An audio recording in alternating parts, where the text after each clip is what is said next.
Opération courante aussi, j'ai oublié de préciser que, j'ai fait une petite synthèse ici. On a les comptabilisations des opérations financières, d'accord? Qui concernent la trésorerie. Donc du coup, j'en ai noté 3 qui sont pour moi les plus importantes parce que les titres pour moi, c'est pas très forcément, souvent qu'on compte, mais bon, le classique pour moi, c'est les emprunts, les subventions et les dividendes. Donc du coup, la première partie, c'est les emprunts et les remboursements. Donc une entreprise peut très bien emprunter, d'accord? Pour financer, tel ou tel projet.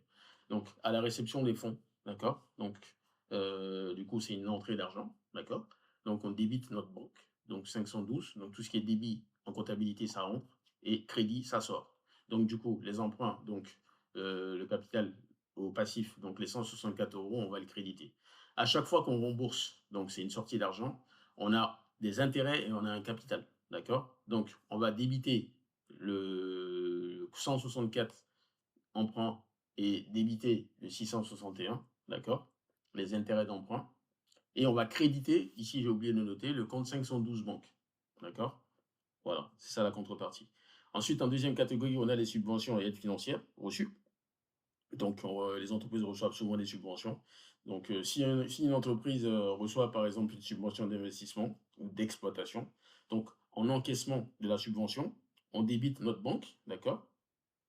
Donc, on reçoit de l'argent, mais le compte 512, mais en contrepartie, la subvention, on crédite le compte 131. Si c'est une subvention d'exploitation, en général, c'est pour couvrir les charges et tout. Donc, on va débiter le compte 512 banques et on va créditer le compte 74, donc subvention d'exploitation. Ça, la différence, c'est que le compte change. 131, ici, c'est une subvention d'investissement et là, c'est une subvention d'exploitation. Ensuite, enfin, on a les dividendes versés ou reçus. D'accord? Donc, si une entreprise a des actions et reçoit des dividendes, euh, je fais un petit résumé ici. En encaissement d'une dividende, donc, du coup, si on reçoit la dividende, donc du coup, le débit, on débite le compte 512 et on crédite le compte 764, donc le produit de titre. D'accord? Quand on décide de verser ces dividendes, du coup, aux actionnaires, donc la redistribution des dividendes, donc du coup, on débite, donc la banque, on va du coup la créditer et du coup, on va débiter le compte 457 associé dividendes. Donc, toutes les opérations, en gros, affectent ces opérations-là qu'on vient de voir, elles affectent forcément le solde de la trésorerie, donc il doit être surveillé constamment, d'accord?